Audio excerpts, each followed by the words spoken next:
आता आपण भूमितीची ओळख करून घेऊया आणि त्यासाठी भूमितीमध्ये नेहमी वापरले जाणारे शब्द जे आहेत, ज्याला संज्ञा म्हणतात, असे आपण समजून घेऊ. आता मी इथे एक छोटासा ठिपका काढलेला आहे किंवा टिंब काढलेला आहे आणि त्याला पी असं नाव दिलं आहे. तर आता हा जो असा छोटासा ठिपका असतो त्याला बिंदू म्हणतात. तुम्ही पण कागदावर पेन्सिलीने तो काढू शकता. पेन्सिलीला चांगलं टोक करायचं अणकुचीदार असं आणि त्या टोकाने एक छोटंसं टिंब काढायचं आणि त्याला बिंदू असं म्हणतात. आता हा आपण बिंदू कुठे पाहिलाय का? हो, आपण नकाशावर बिंदू पाहिलेला आहे. नकाशावर काय असतं की एखादी राजधानी किंवा एखादं शहर हे बिंदूनी दाखवलेलं असतं. तर बिंदू हा एखादं स्थान किंवा ठिकाण दाखवतो आणि बिंदूला लांबी, रुंदी किंवा जाडी नसते. आता तुम्ही म्हणाल की हा जो इथे छोटासा पी असा बिंदू काढलेला आहे, याची आम्ही रुंदी किंवा जाडी मोजू शकतो. अगदी छोटी येईल, अर्धा मिलीमीटर येईल, पण जी काही अशी छोटीशी असेल ती आम्ही मोजू शकतो. त्याला कारण असं आहे की हे जे काढलेलं आहे हे बिंदूचं चित्र काढलं आहे, पण बिंदूची जी मूळ कल्पना केली आहे किंवा जी संकल्पना आहे ती अशी आहे की त्याला लांबी, रुंदी किंवा जाडी असं काहीही नाही आहे. पण आपण जे काढतो ती कल्पना काढत नाही, तर आपण आपल्या कल्पनेचं चित्र काढतो. म्हणून त्या चित्रामध्ये तुम्हाला थोडीशी छोटीशी जाडी किंवा रुंदी दिसू शकेल. आता पुढची जी संज्ञा आहे ती आहे रेषा. तर रेषा म्हणजे पुष्कळ बिंदू, अगणित बिंदू जेवढे मोजता येत नाही असे एकमेकाच्या शेजारी शेजारी ठेवले की रेषा होते. आणि ही रेषा कशी असते? ती सरळ असते आणि अमर्याद असते. म्हणजे त्याला सुरुवातही नसते आणि शेवटही नसतो.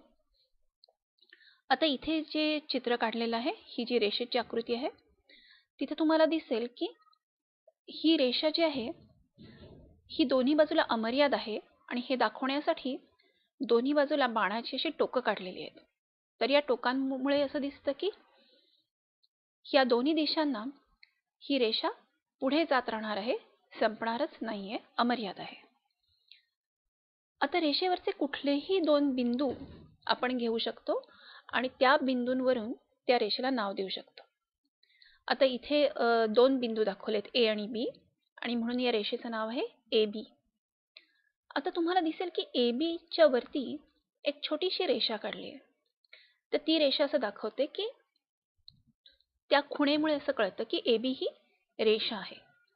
आता रेषा ही बिंदूंची बनलेली आहे, असंख्य बिंदूंची बनली आहे, म्हणून तिला जाडी नाही, पण तिला लांबी आहे. का? कारण ती आपल्याला दिसते अशी लांबच लांब पसरली आहे की जिला शेवट नाही, सुरुवात नाही आणि अमर्याद आहे. त्यामुळे तिला लांबी आहे, पण ती मोजता येत नाही कारण ती अमर्याद आहे. आता आपण पुढचा शब्द पाहूया आणि तो म्हणजे रेषाखंड. तर रेषाखंड हा रेषेचा एक छोटा भाग असतो, त्याला रेषाखंड म्हणतात. तर या रेषाखंडाला सुरुवातही असते आणि शेवटही असतो. तर या आकृतीमध्ये आपल्याला दिसतंय की सुरुवात आहे आणि शेवट असे दोन्ही एकेका बिंदूंनी दाखवले आहेत. या दोन्ही बिंदूंना अंत्यबिंदू म्हणतात. अंत्य म्हणजे काय? अंत्य म्हणजे शेवटचा. म्हणजे जिथं हा रेषाखंड थांबतो, जिथं त्याचा शेवट होतो, ते दोन्ही बिंदू आहेत त्यांना अंत्यबिंदू असं म्हणतात. तर हे अंत्यबिंदू आहेत ए आणि बी, म्हणून रेषाखंडाचं नाव आहे ए बी. आणि या ए बीच्या वरती छोटीशी रेघ काढलेली आहे. ती रेघ असं दाखवते की ए बी हा रेषाखंड आहे. ते दाखवायची ती खूण आहे.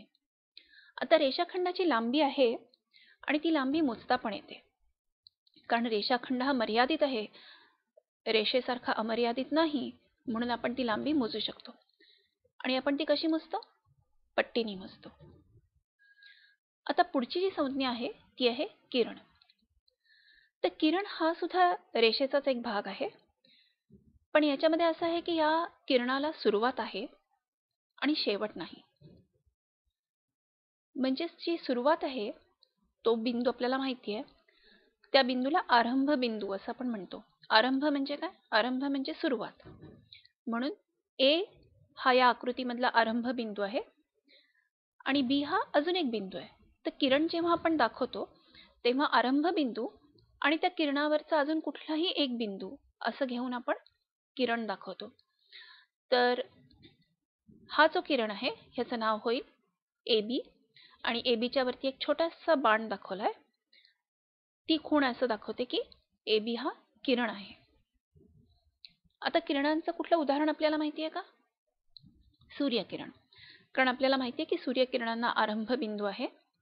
सूर्यापासून ते सुरू होतात, त्यांचा उगम होतो आणि त्यांचा शेवट कुठे होतो ते आपल्याला माहिती नाहीये. ते अमर्याद आहेत, ते असंख्य अंतर जातात. म्हणून सूर्यकिरण हे किरणांचं एक चांगलं उदाहरण आहे.